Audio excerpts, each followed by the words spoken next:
At 09:23 hours on June 14, 2025, the USS Princeton was conducting another routine freedom of navigation patrol in the South China Sea when her spy radar painted something that would nearly start World War III. A Chinese Type O-52D destroyer that had been loitering at 200 kilometers just as she suddenly accelerated from 18 to 30 knots in under 90 seconds. Unknown to the Americans, the Jiancheng's captain had just received orders from Beijing: intercept the Americans and make them blink first. But Beijing was about to learn why challenging the U.S. Navy in open water remains a spectacularly stupid idea. The Nimitz Carrier Strike Group, you see here, had been doing what American sailors have done best for 75 years, keeping the world's most important sea lanes open so Chinese factories could sell their cheap electronics to Best Buy. They were 180 nautical miles from the nearest Chinese territory, in international waters, where $3.4 trillion in annual trade flows like clockwork. The strike group's mission was textbook freedom of navigation, predictable course, transparent intentions, and the kind of professional conduct that separates real navies from floating militia. At 09:26, the target classification was complete. The radar operators had positively identified a Type O-52D destroyer of the Chinese Navy with a threat assessment of moderate to high. Inside the Princeton's Combat Information Center, the tactical action officer watched the Chinese destroyer's vector with the calm that comes from having 122 vertical launch cells loaded with enough firepower to turn any Chinese ship into fish food. The spy radar, the world's most advanced naval sensor, painted a picture so clear you could point out every detail of the enemy ship. At the Chinese destroyer's current speed, he'd reach weapons engagement range in exactly 17 minutes. The map was simple but terrifying for the Chinese. Her YJ-18 anti-ship missiles could cover the remaining distance in under 4 minutes once launched, but the Princeton's SM-6s in surface mode could reach about 240 nautical miles and swat them like flies.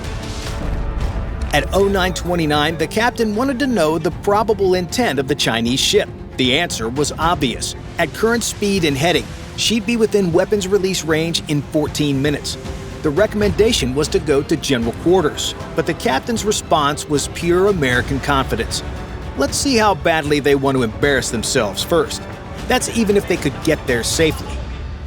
The South China Sea was packed with merchant traffic, 46 commercial vessels within 50 miles, all depending on the U.S. Navy's presence to guarantee safe passage. A Singapore-flagged container ship loaded with semiconductors, a South Korean LNG tanker worth $200 million. All would be at risk if Beijing succeeded in turning international waters into its personal swimming pool. But that would require them to actually win a fight against the U.S. Navy, which hasn't happened since never. At 09:30, the Princeton's cooperative engagement capability automatically shared the threat data across every ship in the strike group. The Nimitz herself, 104,600 tons of floating American diplomacy carrying 90 of the world's most advanced aircraft, adjusted her flight operations with the precision of a Swiss watch. The destroyers, Changhoon and Kidd, shifted positions to take station around the carrier that would turn any Chinese attack into a one-way trip to the bottom. At 09:35, the tactical picture went from concerning to dangerous. The E-2D Hawkeye orbiting at 25,000 feet, providing a god's eye view of everything within 400 miles, detected multiple aircraft launching from the Chinese carrier Shandong.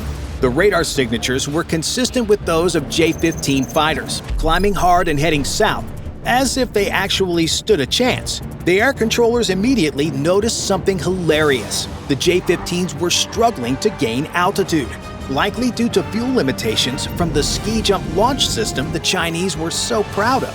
A minute later, the sonar operators added the final piece of China's coordination puzzle. They detected a possible submerged contact 80 nautical miles away, an acoustic signature consistent with a Type O-39 diesel-electric submarine. The funny part? The thing was making noise like a freight train. Any competent submarine crew would have been mortified. The Chinese weren't just being aggressive, they were orchestrating a multi-domain intimidation campaign with equipment that belonged in a museum. Surface ships from the 1990s, carrier aircraft that couldn't carry a full weapons load, and submarines so loud they might as well be broadcasting their position on AM radio. It was textbook bullying, the kind that only works if your target is too weak or too scared to fight back. Unfortunately for Beijing, they'd just challenged the wrong Navy in the wrong ocean. The U.S. Navy had been perfecting blue water dominance since 1914, and these Chinese forces were about to receive a free lesson in why the American Navy reigned supreme. By 0937, the USS Nimitz flight deck erupted into controlled chaos that only American carriers have truly mastered. FA-18E Super Hornets from BFA-14 Top Hatters rocketed off the catapults at 45-second intervals, a ballet of precision that Chinese carriers, dependent on inefficient ski jumps, could only dream of matching. Steam billowed from the catapult tracks as American naval aviation did what it does best: project power. The 1st Division of Super Hornets climbed through 15,000 feet, their AN/APG-79 ASA radars already painting the incoming J-15s at maximum range. The technological mismatch was almost unfair. The APG-79's 1,100 transmit-receive modules could track dozens of targets simultaneously, while the J-15's mechanically scanned radar swept back and forth like a lighthouse, broadcasting its position to anyone listening. The J-15s were struggling for altitude, a painful reminder of the Shandong ski jump limitations. Without catapults, they launched with reduced fuel and weapons loads. They were climbing hard to gain an energy advantage, but burning fuel at a faster rate. Meanwhile, the American fighters, launched at full combat weight, had fuel to spare and carried hands rated E for everyone. However, the weapon and fuel loadout was just the advantage the Chinese could physically see. Every F-18 was connected via Link 16, sharing sensor data in real time. When one aircraft saw something, they all saw it. Chinese pilots, meanwhile, relied on voice commands and individual sensors, like fighting a network team while blindfolded. The technological gap wasn't measured in years, but decades. The E-18G Growlers entered the fight without firing a shot. These electronic warfare variants carried ALQ-99 jamming pods that could fry enemy electronics from 100 miles away. As they established their jamming orbits, Chinese communications began to fragment. On Chinese radar screens, ghost contacts multiplied. American fighters appeared and disappeared, multiplied and merged. What looked like 4 F-18s became 12, then 20. Radar locks broke and reformed constantly. The J-15 pilots found themselves fighting phantoms while real threats maneuvered unseen. The Americans executed a tactical spread called the Wall, a defensive formation perfected over decades. A high cap at 35,000 feet, medium at 25,000, and low at 15,000. Multiple overlapping engagement zones, mutual support, and nowhere for the Chinese to go without entering someone's weapons envelope. The Americans had the Chinese in a vice 3 times over. The Chinese formation, by contrast, remained bunched, a necessity when your data links can't support distributed operations. They had to maintain visual contact to coordinate, making them predictable and vulnerable. Their J-15s might look impressive on propaganda posters, but in actual combat, they were flying antiques against networked 21st century warfare. At 0943, the RC-135V rivet joint provided crucial intelligence. This ungainly Boeing 707 derivative had been boring holes in the sky for 6 hours, its electronic intelligence equipment cataloging every Chinese emission. The Mandarin linguists aboard were having a field day. Dark Star confirms Chinese pilots requesting permission for aggressive maneuvers. Repeat, they're asking for clearance to buzz our ships. The Chinese were escalating, but asking permission first. American pilots, trained to seize initiative, found this pretty funny. By the time Beijing approved anything, the tactical situation would have changed 3 times over. Meanwhile, the Princeton's defense systems tracked every threat with mechanical precision. Her spy radar, capable of tracking objects the size of a baseball at over 165 miles, made the Chinese destroyer look like a barn door. Fire control solutions were updated continuously, and soon it seemed like they might actually come in handy.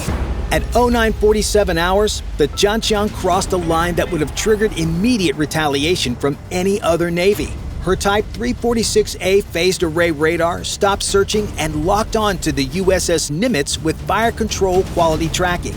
In naval warfare, this is one breath away from launching missiles, the electromagnetic equivalent of pointing a loaded gun at someone. Inside Princeton CIC, the response was immediate but measured American discipline. Drilled through countless exercises, held firm. The Chinese were betting American restraint against their aggression.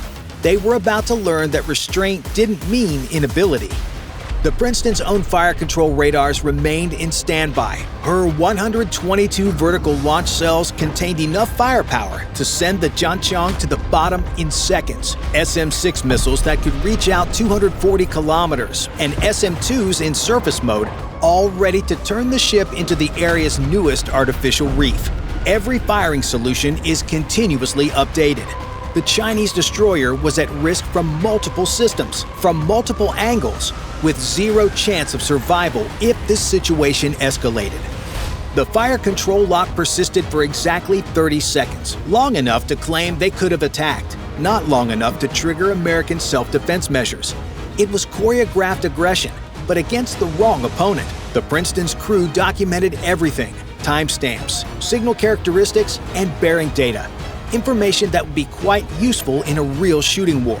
But despite the Chinese ship stopping its illumination, things were far from over. In the air, a J-15 pilot decided to demonstrate his own recklessness. Breaking from formation, he dove toward an F-18 with what fighter pilots call a thump, an aggressive close pass meant to intimidate. The American pilot, trained at Top Gun, where such maneuvers are eaten for breakfast, simply rolled inverted and pulled into the Chinese fighter's 6 o'clock position. For 3 seconds, the American had a perfect firing solution.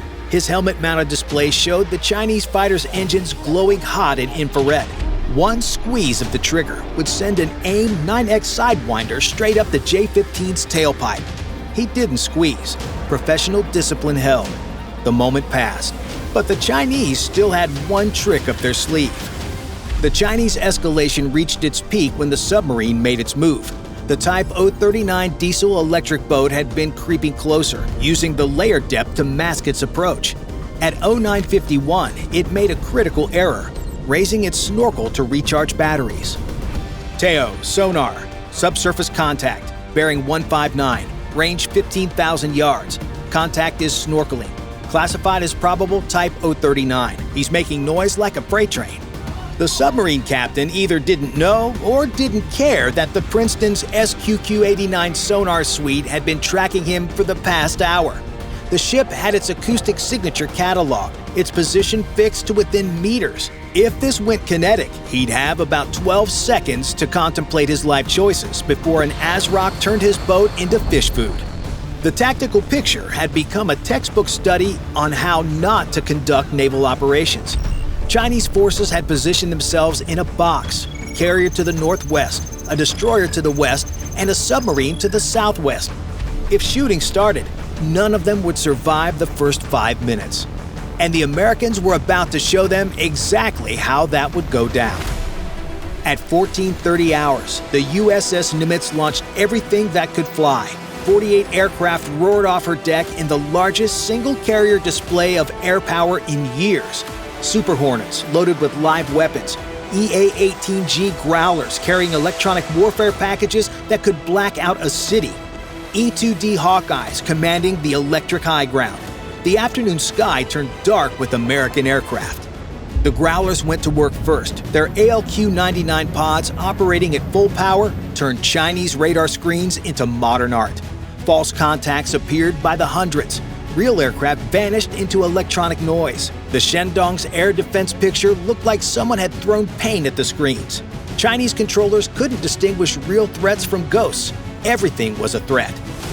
Then came the submarine. A Virginia-class attack submarine that had been shadowing the Chinese formation for 8 days. Silent, invisible, patient. At 15:47, she surfaced 6 nautical miles from the Shandong, close enough for Chinese lookouts to see her black hull with their Mark I eyeballs. The psychological impact was devastating. 8 days of undetected operations, their entire anti-submarine screen, helicopters, sonobuoys, and hull-mounted sonar had failed to detect the 7,900-ton American submarine. If this had been war, their carrier would already be toast. The sub's commanding officer ordered an emergency surface purely for effect. The submarine burst from the water like a breaching whale, water cascading off her hull in the afternoon sun. Photographers on the Chinese ships would have perfect shots of American dominance. After about 90 seconds, enough time to be seen, photographed, and reported, she slid back beneath the waves. The message was clear: we own the undersea domain. Back in the air, American fighters demonstrated ACM, air combat maneuvering, at the expense of increasingly desperate Chinese fighters.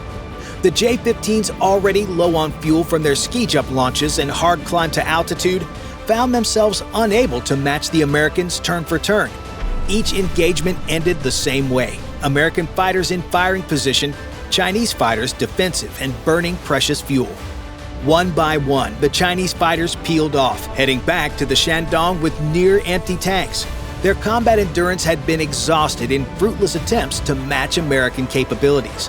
They landed with emergency fuel. Some probably saw the bingo light they'd only seen in simulators before. By 1623, the Shandong's carrier strike group began its withdrawal. Official Chinese communications spoke of completing scheduled exercises. But everyone knew the truth. They'd come to demonstrate Chinese naval power, to intimidate lawful navigation, to claim waters that didn't belong to them. Instead, they'd received a lesson in why the South China Sea is America's 6th Great Lake. Bye for now.